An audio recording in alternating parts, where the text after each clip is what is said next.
Chers amis fidèles du Padre Pio, bonjour, mon nom est Jean Goyard et vous assistez à la version commentaire du programme sur les pas du Padre Pio.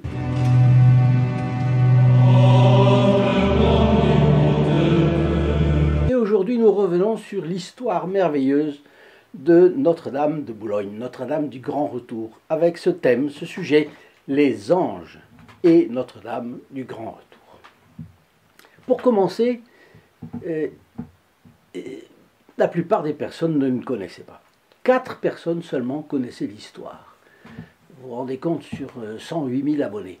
Mais voilà, Isabelle nous dit, je ne connaissais pas, je n'en ai jamais entendu parler, mais quelle belle histoire. Notre-Dame qui va vers les âmes, comme le bon pasteur. On pourrait l'appeler Notre-Dame du bon pasteur. C'est très juste, très bien vu. Vu l'état de la France, il faudrait recommencer. C'est urgent. Notre-Dame de Boulogne, sauvez encore la France. Michel nous écrit du Canada. Le pèlerinage de Notre-Dame du Grand Retour nous montre combien Notre-Dame est attentive à tout ce qui se passe ici-bas. Son aide est aussi sûre que l'aurore qui vient après la nuit. Elle nous demande de prier et de revenir à son Fils. Mais où est ce retour? Il faut se convertir et demander pardon. Les miracles de la statue Notre-Dame de Boulogne, dans une barque, sont réels. C'était un signe pour l'époque. Ça l'est encore aujourd'hui. Les miracles se sont multipliés. Rien n'est impossible à Dieu. Si nous croyons fermement en Notre-Dame, si notre dévotion est forte, elle fera des miracles. Eh bien, bravo Michel, je suis tout à fait d'accord avec vous, je souscris, je signe. Géraldine nous écrit « Merci de parler de Notre-Dame de Boulogne ». Il est vrai que Géraldine connaissait son histoire, parce que, contrairement à la plupart des catholiques d'aujourd'hui, eh bien, elle le connaît. Il est vrai qu'elle habite Boulogne, mais enfin, elle le connaissait. Donc, une personne de Martinique, une personne de La Réunion, une personne de Boulogne, et puis une autre, 4 personnes qui connaissaient l'histoire de Notre-Dame de Boulogne. C'est pas beaucoup pour un événement de cette taille, quand même. Bon. Rosette, je vous remercie pour votre message. C'est effectivement en 1948 que la statue de Notre-Dame du Grand Retour est venue à la Martinique. Il y a eu toute une polémique sur cette statue. Le site de France Antilles Martinique relate cette histoire à la date du 22 janvier 2021. Oui, et j'ai écrit justement à Rosette que ça m'intéressait énormément. Tout ce qui touche le Grand Retour m'intéresse. Vanille, j'étais enfant, mes parents ont assisté aux processions de Notre-Dame du Grand Retour. Maman, tout habillée de blanc, sur le char portant la barque. Ils m'ont aussi raconté que quelques années plus tard, cette initiative avait été fortement dénigrée par les opposants. Vous voyez, quand Dieu est là, le démon essaye de s'en mêler. Mais le démon ne vaincra jamais. Dania, je ne savais rien de Notre-Dame de Boulogne. Eddy, de Belgique, merci pour nous avoir raconté ces événements totalement inconnus. Brigitte, merci pour cette histoire de Notre-Dame de Boulogne que je découvre avec vous. Caroline, merci pour cette histoire que je ne connaissais pas. Martial, c'est une formidable histoire. Merci de nous l'avoir racontée avec votre cœur. Je prie pour la paix des âmes avec l'intercession de Notre-Dame et du Saint Padre Pio.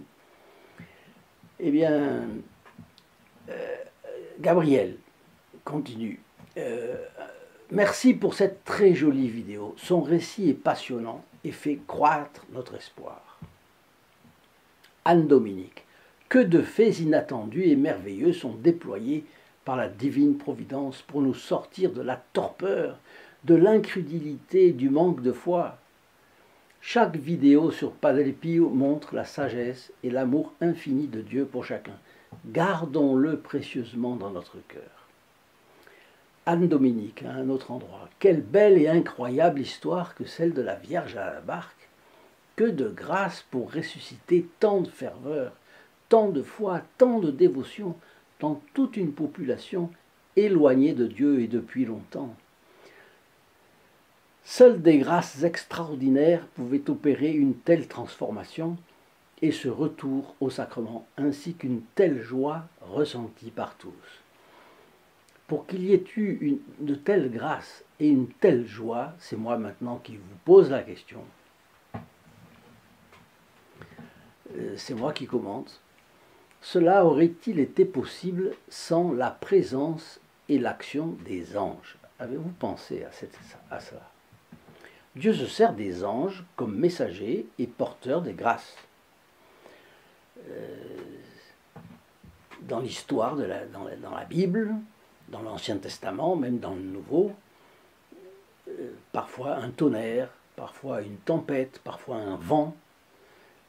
Rappelez-vous, au Cénacle, par exemple, lorsque le Saint-Esprit vient sur Notre-Dame et sur les apôtres, ça s'est traduit par un bruit absolument formidable et un coup de vent à l'extérieur, de telle manière que les gens s'approchaient pour voir qu'est-ce qui s'était passé dans cette maison. L'atmosphère, donc, lors du grand retour, lors du pèlerinage, l'atmosphère, d'après tous les témoignages que nous avons, était d'une légèreté sans pareille. Les vices, comme celui du respect humain, qui était terrible à Paris surtout et aux environs, terrible. Les vices comme celui du respect humain étaient écartés, comme par une main mystérieuse. L'attirance vers la vertu était facile. L'adhésion à la Vierge notonnière était comme préparée. Les obstacles étaient comme soigneusement retirés par des mains douces et puissantes. Il suffisait que Notre-Dame de Boulogne arrive et les gens se laissaient transformer. Alors que quand on est athée, et la population l'était beaucoup, c'est une vraie métanoïa, c'est-à-dire une vraie transformation, un vrai renversement de mentalité qu'il fallait. Ça ne se fait pas, ça ne se fait que dans des cas extraordinaires, de grâce absolument formidable. Et c'était le cas. On voit là la transformation de mentalité. Rappelez-vous, sur les grands boulevards parisiens, des gens qui avaient dit « Oh, ils ne se laisseraient pas prendre ». Et puis, 2 heures après, on les voyait dans le boulevard, pieds nus, suivre le cortège, s'agglutiner au cortège, suivre, chanter. C'est extraordinaire. Donc les miracles commençaient là avec ces transformations. Un peu avant que n'arrive Notre-Dame, les choses s'arrangeaient. N'est-ce pas merveilleux, ça? La permanence de ces grâces au long de 5 ans laisse entrevoir que le pèlerinage du Grand Retour était peuplé d'anges. D'ailleurs, la tradition est constante. Depuis l'année 636, donc au début du 7e siècle, lorsque la statue originelle de Notre-Dame de Boulogne accoste sur les rivages, sans voile, sans rame, sans marin, c'est bien ainsi qu'elle a été tout de suite représentée, avec la bénédiction de l'Église catholique, en compagnie de 2 anges. Bon, depuis le début, Notre-Dame de Bologne a été entourée et servie par les anges. Et en plus, elle est bien la reine des anges. Bref, là où met la main la maîtresse qui règne sur tout ce qui est au-dessous de Dieu, comme dit saint Louis Grignon de Montfort, tout se pacifie, tout s'arrange, tout rentre dans l'ordre. Et si c'est arrivé, comme disent certains de nos amis, si c'est arrivé une fois, c'est une promesse. Ça peut arriver 2, 3, 5 dans l'histoire. C'est arrivé une fois, attendons la deuxième. Alors, Notre-Dame de Boulogne, on peut s'adresser à elle ainsi. Notre-Dame de Boulogne, sauvez-nous, parce que sans vous, nous périssons. Hortense nous écrit « Ô France, fille aimée de l'Église, fille bien-aimée de l'Église, avec les innombrables grâces dont tu as été favorisée, avec les multiples apparitions de Notre-Dame sur ta terre, avec les grands saints que tu as donnés, reviens de ton égarement, je t'en prie, la Vierge Marie continue de te tendre ses mains. Réponds-lui, reprends-toi vite, reviens à la foi. Nous prions pour toi. » C'est une belle prière. belle prière à la France, c'est-à-dire à l'ange de la France, n'est-ce pas? C'est très joli comme prière. Soukri nous dit: Très sainte Vierge Marie, prenez pitié du peuple de France. Nous sommes la fille aînée de l'Église romaine. Aidez-nous à nous comporter comme tels. Priez pour nous qui avons recours à vous. Et elle a bien raison. Pourquoi? Parce que on disait le roi très chrétien au temps des rois, mais on ne parlait pas de fille aînée de l'Église. Et puis, en 89, les rois sont guillotinés, et puis vient la succession, etc. Et un jour, Saint Pie s'adresse à la France comme fille aînée de l'Église. Donc, ce titre de fille aînée de l'Église a été donné par un pape. Et là, personne ne peut nous l'enlever. Alors, cette phrase, comme la précédente, touche un point névralgique qui mérite que l'on s'y arrête. Il ne suffit pas de recevoir de grandes grâces pour être sauvé. Saint Pierre Julien Aymar disait que tout en ayant la foi, on peut être mauvais comme un démon. Qu'avec l'espérance, on peut garder bien des vices. Après avoir pratiqué de grandes vertus, on peut se damner. L'amour seul fait grandir et persévérer dans la sainteté. Alors l'amour, qu'est-ce que c'est? On en a parlé déjà plusieurs fois. L'amour, ce n'est pas la possession, c'est le don, c'est le sacrifice, c'est la disposition au sacrifice. Et une disposition efficace. Quand l'occasion ça vient, on le fait. Et pour cela, il faut avoir un cœur contrit et humilié. Un cœur orgueilleux ne saurait avoir les bonnes dispositions. C'est là la terre fertile que Dieu nous demande de préparer pour ses grâces de vraie conversion. Alors la France, humiliée par la défaite de 1870, y a vu un châtiment pour ses infidélités. Les catholiques ont réclamé des autorités religieuses et civiles la possibilité de faire un vœu. Et la pression était si forte. Alors bâtir au Sacré-Cœur, c'était ça, un sanctuaire en son honneur sur le plus haut promontoire de Paris, tant et si bien que les parlementaires ont voté d'utilité publique en 1872 l'érection du Sacré-Cœur de Montmartre. Et au-dessus du cœur de la basilique, vous trouvez en lettres capitales, grandes, comme ça, en rond, Ad cordi Iesu, Gallia penitens et devota et gratia, en latin, ce qui veut dire au Sacré-Cœur de Jésus, la France pénitente, dévouée et reconnaissante. Si la France prend cette attitude psychologique humble et contrite, il n'y a rien qu'elle ne puisse espérer de la miséricorde de Notre-Dame. C'est bien sûr un sujet sur lequel nous pourrons revenir. Remarquez aussi que le pèlerinage du Grand Retour s'est fait de 1943 à 1948, 1943-1948, dans le prolongement de la terrible défaite de 1940 et de l'occupation. D'ailleurs, Agnès nous écrit et nous dit cela: passionnants exemples des miracles que peut opérer la foi.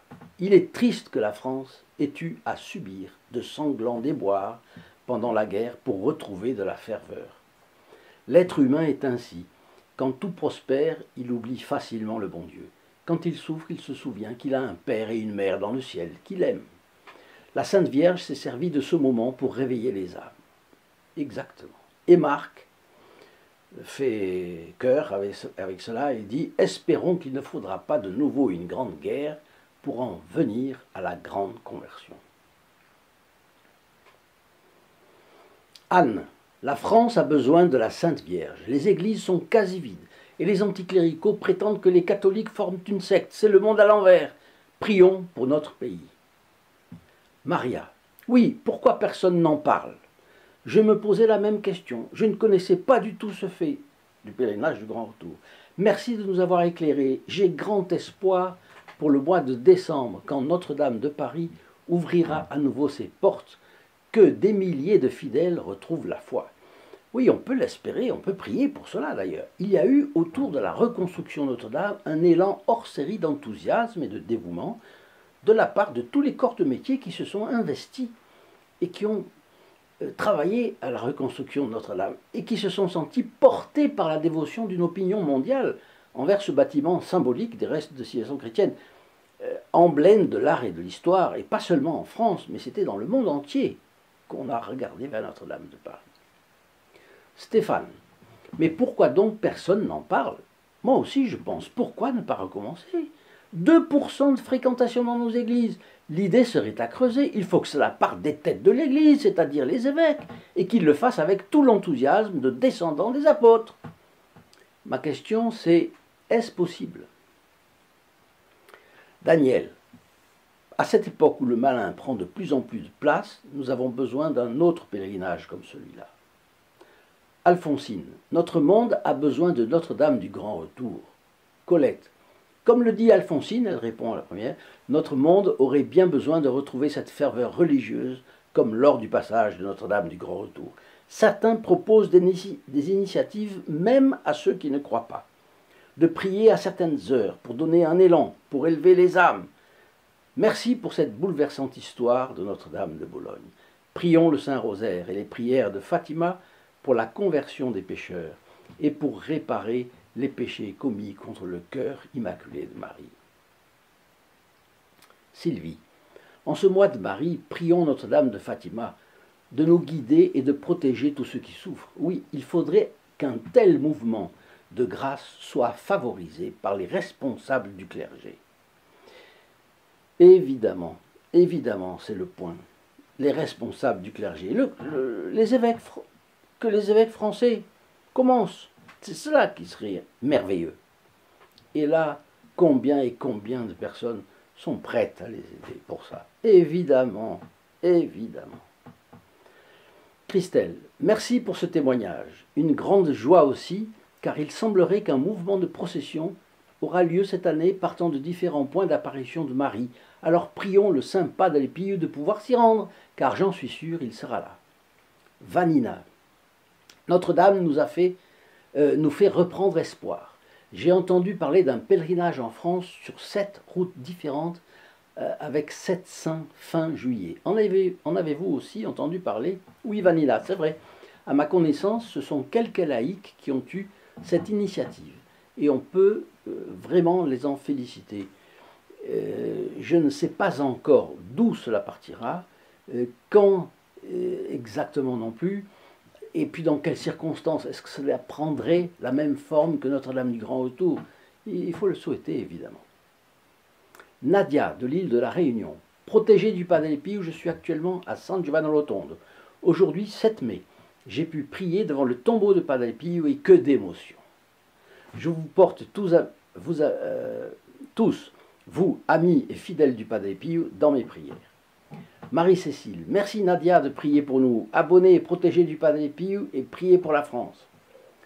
Sandrine, j'aime énormément écouter tout ce qui concerne la foi. On ne parle pas assez des miracles.